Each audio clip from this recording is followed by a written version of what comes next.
Tidak syaratkan AHY sebagai capres atau cawapres, Demokrat akhirnya sadar diri dan menyerah, ditulis oleh Ferry Badli dari siwar.com.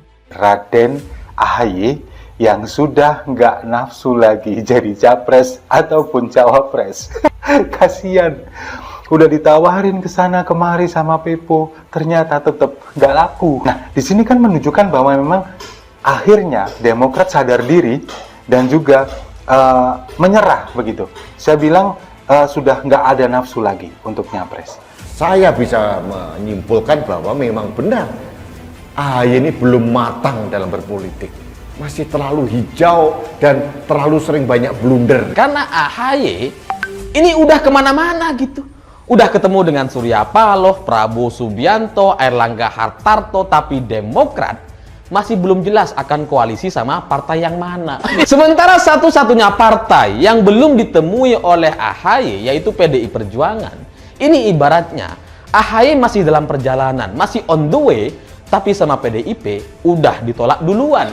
Demokrat berusaha keras untuk menaikkan popularitasnya kembali dengan menaikkan nama AHY ke permukaan. Tapi sayangnya nama AHY nggak ngangkat seperti nama bapaknya dulu. Itu mungkin karena story tentang AHY yang jelek. Salah satu hal yang perlu dimiliki oleh seseorang maupun organisasi adalah tahu diri atau sadar diri. Karena hanya dengan begitu kita dapat melakukan introspeksi diri. Namun untuk bisa sadar diri inilah memang tidak mudah, lantaran seseorang mesti menempatkan dirinya pada posisi terendah. Dengan memiliki sikap kerendahan hati inilah seseorang bisa menyadari apa saja kekurangan atau kelemahannya selama ini, sehingga bisa lebih bijaksana dalam menyikapi persoalan serta mengambil keputusan. Lantas, apa jadinya kalau orang tidak sadar diri? Lihat saja Novel Bamukmin. Bukannya diangkat menjadi imam besar FPI menggantikan Rizik Syihab yang saat ini sedang mendekam di penjara. Ia malah menjadi bulan-bulanan warga dunia maya. Seperti mengaku Habib, padahal bukan keturunan Nabi Muhammad SAW. Tidak pelak, Novel pun langsung dijuluki Habib KW alias Habib palsu atau Habib abal-abal oleh pengguna Twitter. Kemudian, ia juga pernah mendeklarasikan diri siap jadi cawapres dengan didukung oleh 130 juta rakyat Indonesia. Bukannya jadi cawapres beneran, Novel malah diminta untuk ngaca oleh netizen. Sementara orang yang sadar diri seperti Surya Paloh sadar diri tidak akan menang jika nyapres, sehingga nyusung cawapres lain terus. Lihatlah yang terjadi, dia cukup beruntung. Meskipun tidak pernah menjadi orang nomor 1 di negeri ini, tapi Om Brewok itu masuk 5 besar sebagai partai dengan perolehan suara terbanyak nasional pada pemilu 2019 lalu. Kemudian, Nasdem juga dapat 3 jatah menteri. Modal tidak banyak keluar, cuma deklarasi mendukung Jokowi paling awal doang. Bisa menghasilkan pencapaian seperti itu. Kan lumayan ya. Coba kalau Om Paloh nekat nyapres kala itu menjadi rival Jokowi. Bisa jadi sekarang Metro TV terjual, kader Nasdem tidak ada yang jadi menteri. Nah, konsep tahu diri ini pula yang sekarang coba diadopsi oleh AHY dan Partai Demokrat. Dulu partai berlambang bintang Mercy ini ngotot banget mau mencalonkan AHY sebagai capres 2024. Sampai-sampai Deputi Bapilu Partai Demokrat, Kamhar Lakumani mengatakan, kenapa Partai Demokrat tidak menggelar konvensi capres seperti di tahun 2014?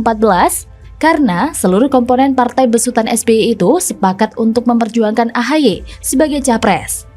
Untuk tahun 2024, Partai Demokrat di posisi berbeda. Ada figur Ketua Umum AHY yang dari seluruh kader manapun simpatisan, ada ekspektasi dan aspirasi yang sama untuk memperjuangkan Ketua Umum AHY untuk Pilpres 2024 nanti. Ujar Kamhar dengan nada sedikit meyakinkan dan seperti tanpa bersalah. Lalu apa yang terjadi? Pasca ngotot nyapresnya AHY tersebut, Partai Demokrat tidak dapat koalisi satu partai pun, sebagaimana partai lain yang sudah punya teman koalisi masing-masing. Seperti Gerindra sudah berkoalisi dengan PKB serta Golkar yang sudah berkoalisi dengan PAN dan P3. Sementara PDIP memang agak santai, karena tanpa berkoalisi dengan partai manapun, partai ini tetap bisa mencalonkan capres atau cawapres sendiri. Lantaran perolehan kursi di DPR-nya melampaui ambang batas presidensial threshold 20%. Lagian juga PDIP kan sebagai partai penguasa, serta partai pemenang pemilu. Jadi ngapain juga ngemis ke partai lain supaya diajak berkoalisi? Seharusnya partai lain dong yang datang ke Tengku Umar, bukan malah sebaliknya. Tidak dapat partner ini pula yang juga kemudian membuat Partai Demokrat akhirnya menyerah. Sekarang yang diperjuangkan oleh partai itu bukan lagi AHY sebagai capres, tapi dapat teman koalisi saja sudah cukup. Artinya apa? Memperjuangkan AHY sebagai capres bukan lagi prioritas Partai Demokrat saat ini.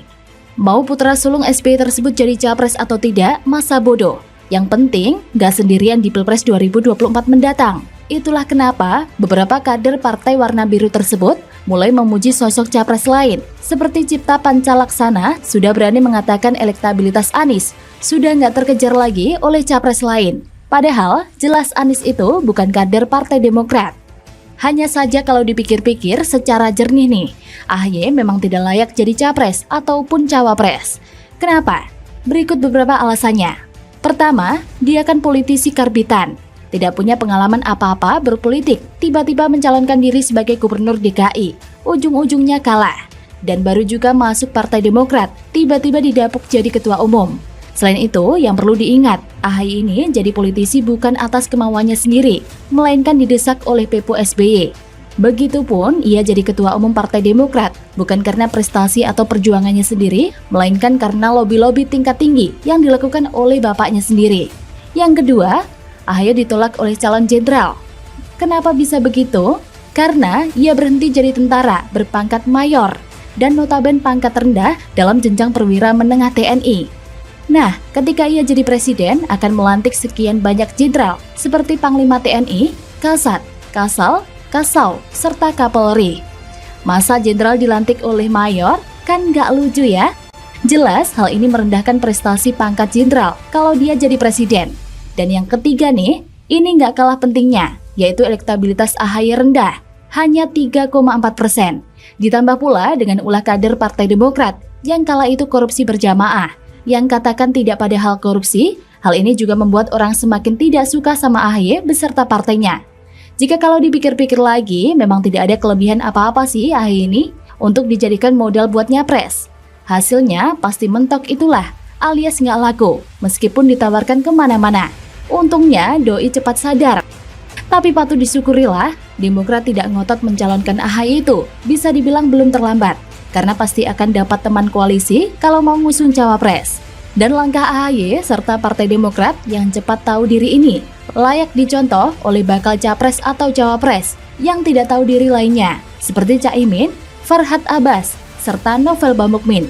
Kalau mau selamat di dunia dan akhirat, bagaimana menurut Anda?